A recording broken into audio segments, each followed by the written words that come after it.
Good afternoon, class. My name is Noel Carrion, and this is Organizational Leadership with Professor Gail Townsend. Today, this week is week number 3. So we are going to do module number 3, and this is going to be power in organizations. So this presentation is going to be consisting of the organization that I currently work at, which is the Denver County Courts. So we'll go ahead and start off with the first question of the assignment. It was, which of the sources of power is officially recognized by senior leadership? So if we get into the topic of the types of power that is recognized in my organization by our leadership, I would have to say that the first one will be referent power. Second one is expert power. And the third one would be legitimate power. So in this week's reading, we talked about the types of power in an organization, being whether it is types of power in the workplace, which is position power, or personal power.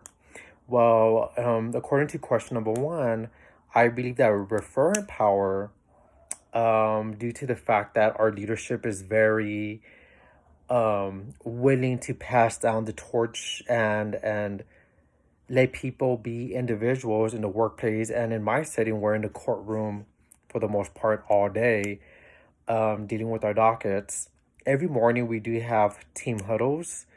And so when I talk about referent power, I talk about that they influence people such as myself, and they also influence all my colleagues, through their own characteristics.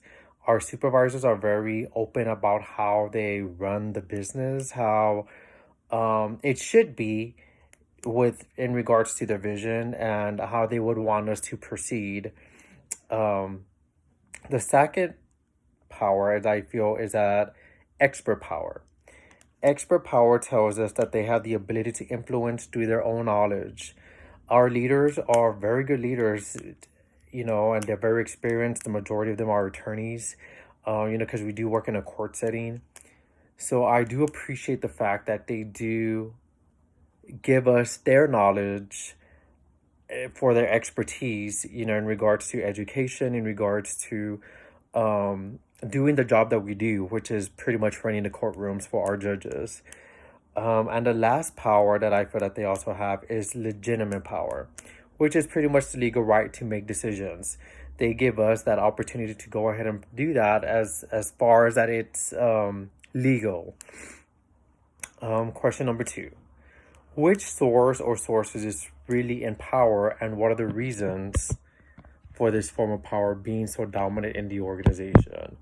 So I pretty much feel that, being there for almost going on 3 years, that referent and expert power is very dominant in my field.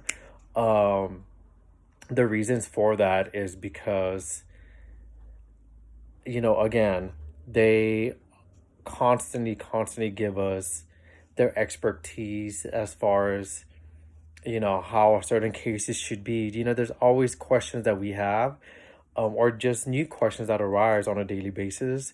So I feel that their expertise is really something that's vital to the business, because we all have questions. There's laws that are changing, penal codes that are constantly changing, and just statutes.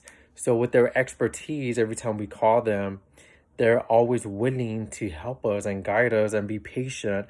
And I feel that that's something that's very useful that we're able to utilize.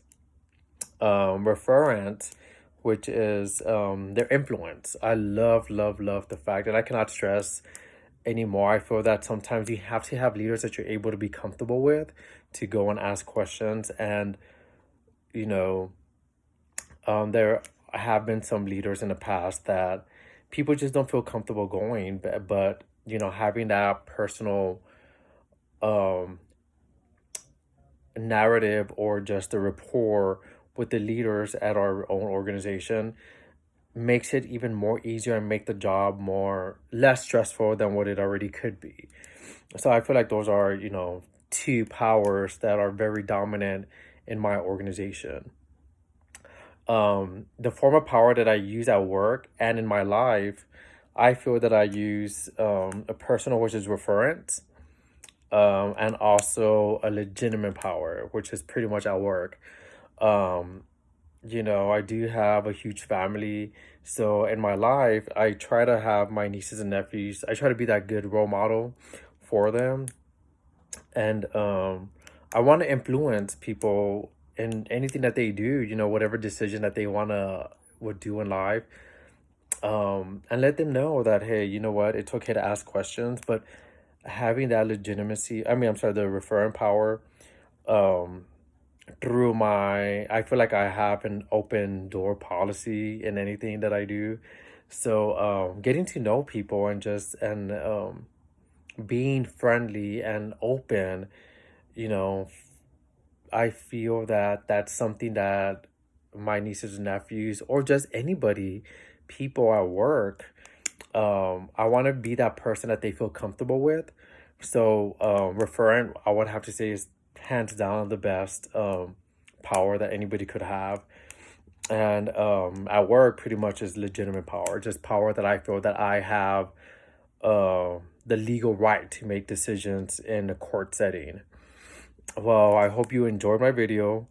Um, Excuse the background, right now we're in quarantine, so we're working from home. Um, but yes, that was module 3. And hopefully you enjoyed it and got a little glimpse of what I do for the Denver County Courts in regards to power. Have a good day.